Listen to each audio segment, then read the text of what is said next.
Dans les profondeurs mystérieuses des grottes de Tassili Najer en Algérie, des témoignages ancestraux se dévoilent. Les peintures rupestres, ces trésors énigmatiques datant de milliers d'années, révèlent les croyances et les cultures des civilisations préhistoriques qui les ont façonnées. Au milieu de ces représentations, où des scènes de chasse et des figures humaines se mêlent à la faune sauvage, des énigmes se dessinent. Parmi ces images énigmatiques, apparaissent des objets célestes singuliers. Des formes rappelant des disques volants accompagnent les figures humaines, éveillant l'imagination et suscitant des questionnements profonds sur l'interprétation de ces représentations. Ces échos d'observations anciennes, de rencontres énigmatiques, pourraient-ils témoigner de mystérieuses visites venues d'ailleurs? Les significations cachées de ces anciennes créations artistiques restent plongées dans l'ombre des âges, prêtes à être explorées et interprétées par ceux qui cherchent à percer les mystères du passé. Au cœur de ces fresques oubliées, les secrets du passé murmurent à travers le temps. Les artistes préhistoriques de ces époques ont capturé des récits oubliés qui défient notre compréhension moderne. Les disques volants énigmatiques, juxtaposés aux figures humaines, dévoilent une connexion mystérieuse entre le ciel et la terre. Était-ce le témoignage d'êtres venus d'autres mondes, s'égarant dans cette réalité primitive, ou étaient-ils là dans un objectif plus précis? Ces objets célestes reluisants, figés dans la pierre, nous offrent-ils un aperçu d'un contact ancien avec des forces cosmiques inconnues? Les peintures rupestres de Tassili Najer en Algérie ont été réalisées sur une période qui s'étend du 6e millénaire au 1er millénaire avant notre ère. Elle traverse les âges en commençant à la période du néolithique entre -6000 et -4000, durant laquelle les peintures représentent principalement des scènes de chasse et de cueillette et des figures humaines, puis à la période du bronze entre -3000 et -1200, pendant laquelle les peintures rupestres continuent de représenter des scènes de la vie quotidienne, avec une variété d'animaux et de figures humaines et se finissent à l'âge du fer situé entre -1200 et -500, durant laquelle les peintures montrent des motifs plus complexes et variés, avec des scènes de guerre, des danses rituelles et des représentations de cérémonies. La datation précise de ces peintures rupestres peut varier en fonction des techniques utilisées, comme la datation au carbone 14 et l'analyse stylistique. Ces périodes donnent une estimation approximative des époques pendant lesquelles ces peintures ont été réalisées. Il n'est pas impossible qu'elles aient été réalisées avant ces dates. Dans cette vidéo pour percer les mystères des peintures rupestres de Tassili Najer, nous plongeons dans une exploration approfondie des motifs énigmatiques qui les parsèment. Notre objectif est de déterminer si ces représentations énigmatiques ont une origine terrestre ou extraterrestre. Pour y parvenir, nous allons examiner attentivement 4 interprétations principales qui ont été avancées et évaluer leur crédibilité. La première interprétation de ces peintures consiste à dire que ces expressions artistiques sont abstraites et sans signification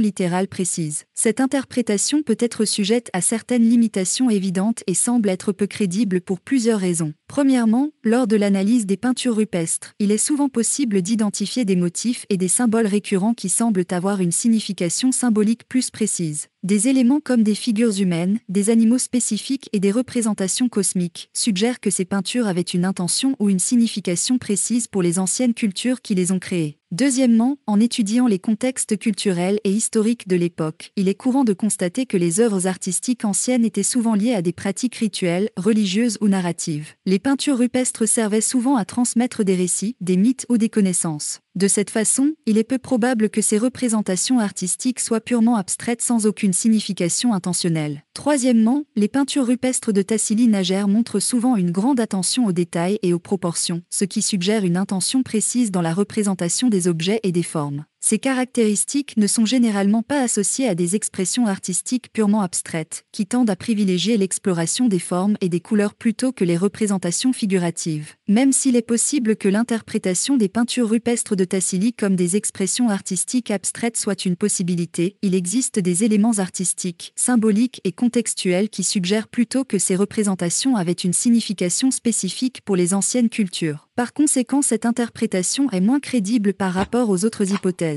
La deuxième interprétation de ces peintures est le symbolisme cosmique et spirituel. Le premier point qui rend cette hypothèse peu crédible est lié au fait que ces nombreuses peintures représentent des animaux et des figures humaines avec un grand réalisme. Les animaux sont souvent dépeints de manière anatomiquement précise, reflétant les espèces locales, comme les girafes, les antilopes et les bovins. Les scènes de chasse ou de danse sont aussi dépeintes avec une grande précision. Ces images suggèrent un souci de représenter fidèlement la réalité plutôt qu'une intention symbolique. Le deuxième point concerne le manque d'éléments cosmiques évidents. Il n'y a pas de représentation claire d'étoiles, de planètes ou d'autres éléments cosmiques qui pourraient être identifiés comme faisant explicitement référence au cosmos. En plus de cela, bien que certaines figures puissent être interprétées comme des figures divines ou spirituelles, ces interprétations sont souvent basées sur des suppositions et non sur des observations concrètes. Le troisième point est le peu de répétition de motifs sur les peintures. Une façon courante de déterminer le symbolisme dans l'art est de chercher des motifs récurrents. Si certaines images ou figures sont répétées sur de nombreuses peintures, cela indique qu'elles ont une signification symbolique importante. Pour les peintures de Tassili, il n'y a pas de tel motif récurrent clair. Le quatrième point concerne les changements au fil du temps. Les peintures de Tassili s'étendent sur une longue période de temps. Si elles avaient une signification cosmique ou spirituelle importante, on s'attendrait à ce que certaines images ou symboles restent constants au fil du temps. Mais ce n'est pas le cas, les peintures montrent une évolution dans la représentation des éléments, ce qui suggère qu'elles étaient influencées par les changements dans l'environnement et la société, plutôt que par des croyances cosmiques ou spirituelles fixes. Le cinquième et dernier point en rapport avec le symbolisme cosmique et spirituel est le manque de signes clairs de rituels. Si les peintures avaient une signification spirituelle ou cosmique, on devrait s'attendre à voir des signes de rituels associés à ce symbolisme, comme des offrandes ou des autels. Aucun élément concret de tel rituel n'a été trouvé à Tassili Najer.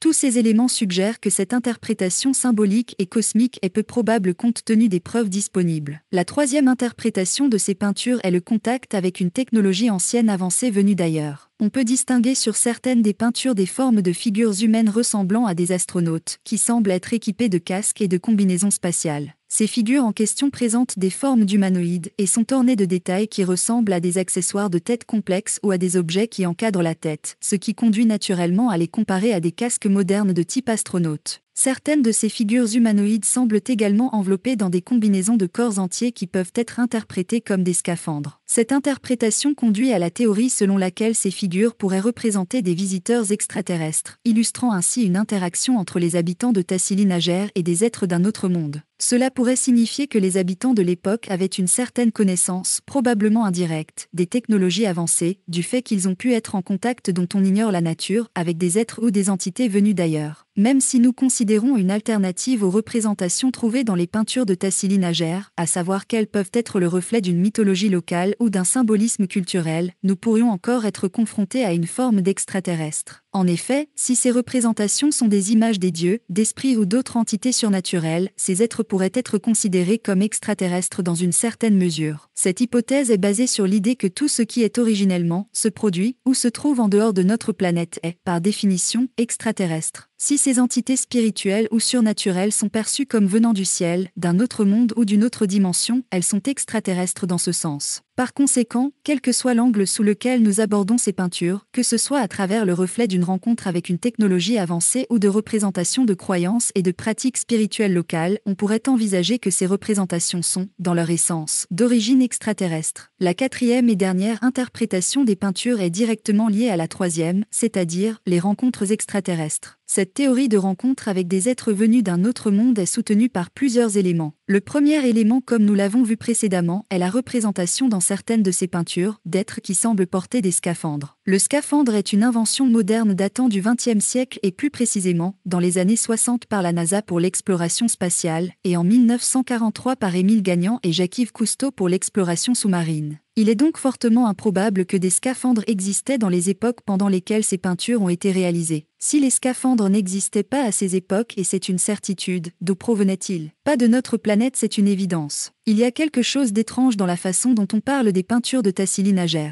D'un côté, on dit que les peuples qui les ont faites vivaient il y a très longtemps, à une époque où les gens n'avaient pas beaucoup de technologie ou de connaissances techniques. De l'autre côté, on dit qu'ils avaient assez d'imagination pour dessiner des choses qui ressemblent à des scaphandres spatiaux, des choses qui n'ont été inventées que récemment au milieu du XXe siècle. Cela semble contradictoire. Comment ces peuples, supposés avoir peu de connaissances techniques, ont-ils pu dessiner quelque chose d'aussi complexe qu'un scaphandre avec autant de détails? Au regard de cette contradiction évidente, il n'est pas impossible de penser que nous choisissons l'explication la plus simple parce que la vérité pourrait bouleverser ce que nous croyons savoir sur l'histoire et la technologie. On peut penser qu'on choisit de croire que ces dessins ne sont que le fruit de l'imagination, car admettre qu'ils pourraient représenter quelque chose de réel serait trop perturbant. Ce qui est sûr, c'est que si ces peuples avaient disposé de la technologie nécessaire pour fabriquer ce qu'ils avaient supposément imaginé, ils auraient pu visiter la Lune bien avant la mission Apollo 11, qui a eu lieu le 20 juillet 1969. Peut-être même qu'ils auraient été les premiers inventeurs du satellite et de la fusée spatiale. Selon l'archéologie, le mode de vie général de ces peuples était celui des chasseurs-cueilleurs. Les plus anciennes peintures, qui sont datées d'environ 10 000 à 9 000 ans avant notre ère, ont été réalisées dans une période appelée l'Holocène humide. À cette époque, le Sahara était une savane verdoyante, peuplée d'animaux tels que des girafes, des éléphants et des bovins sauvages. Les peuples qui y vivaient étaient alors des chasseurs-cueilleurs, vivant de la chasse, de la pêche et de la collecte de plantes sauvages. Ils se déplaçaient en fonction des saisons et des disponibilités en ressources. Au fil du temps, avec le changement climatique et la désertification progressive du Sahara, le mode de vie des habitants de Tassili Najer a évolué. Ils sont passés d'un mode de vie de chasseurs-cueilleurs à une économie plus sédentaire, basée sur l'agriculture et l'élevage. Ces changements sont reflétés dans les peintures rupestres, qui montrent des scènes de vie quotidienne, y compris l'élevage du bétail. Donc il est clair que ces peuples avaient d'autres préoccupations que celle d'imaginer une invention complexe qui n'existait tout simplement pas à leurs époques. Cette hypothèse ne tient absolument pas la route si l'on considère le processus de la conception d'une nouvelle invention. La première étape d'une nouvelle invention est l'identification d'un problème ou d'un besoin. Cette étape consiste à reconnaître un problème ou un besoin qui nécessite une solution. Il peut s'agir d'un problème quotidien, d'une inefficacité dans un processus existant ou d'une opportunité d'amélioration. La deuxième étape est la recherche et la planification. Une fois que le problème ou le besoin a été identifié, il faut faire des recherches pour comprendre les aspects techniques du problème et les solutions existantes. Cette étape peut également impliquer l'élaboration d'un plan ou d'un concept pour une nouvelle solution. La troisième étape est le développement de prototypes. Après avoir élaboré un plan ou un concept pour la nouvelle invention, l'étape suivante consiste à développer un prototype. Le prototype est une version de l'invention qui sert à tester le concept dans la pratique et à identifier les améliorations nécessaires. La quatrième étape est la phase de test et d'évaluation.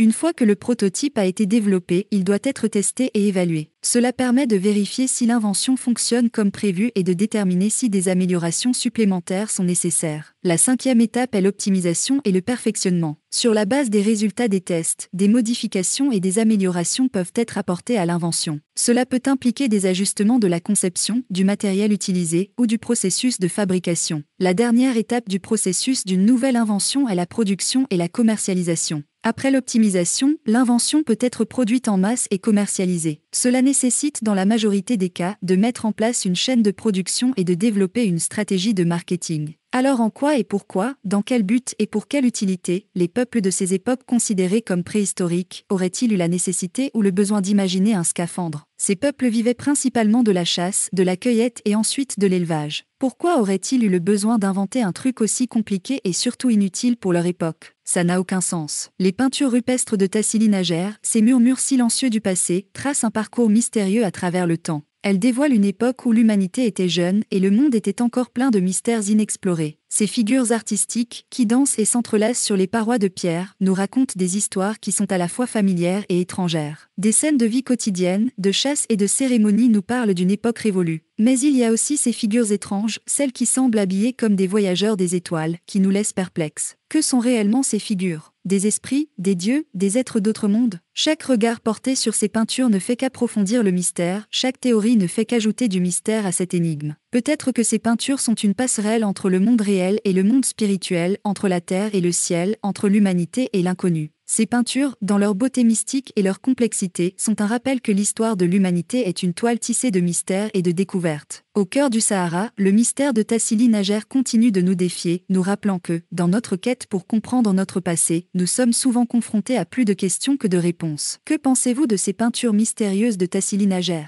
Ces figures humanoïdes en scaphandre sont-elles simplement le fruit de l'imagination débordante de nos ancêtres, des symboles spirituels ou sont-elles le reflet d'une réalité encore plus étonnante ? Imaginons un instant qu'il y ait une autre explication, une qui défie nos conceptions habituelles de l'histoire et de la technologie. Est-il possible que ces peintures soient le témoignage de rencontres avec des êtres d'un autre monde, des visiteurs de l'espace qui ont traversé les étoiles pour entrer en contact avec les habitants de la Terre ? Cela semble être de la science-fiction, mais notre univers est vaste et plein de mystères. Alors qui sait, peut-être que ces peintures sont les traces de ces mystères, des indices laissés par nos ancêtres sur des phénomènes qu'ils ne pouvaient pas expliquer rationnellement. J'aimerais lire vos pensées sur ce sujet. Pourquoi, selon vous, ces peuples auraient-ils imaginé ces fresques ? Y avait-il une signification particulière à ces expressions artistiques, ou était-ce quelque chose de plus mystérieux et intrigant ? Partagez vos idées et vos théories dans la section des commentaires.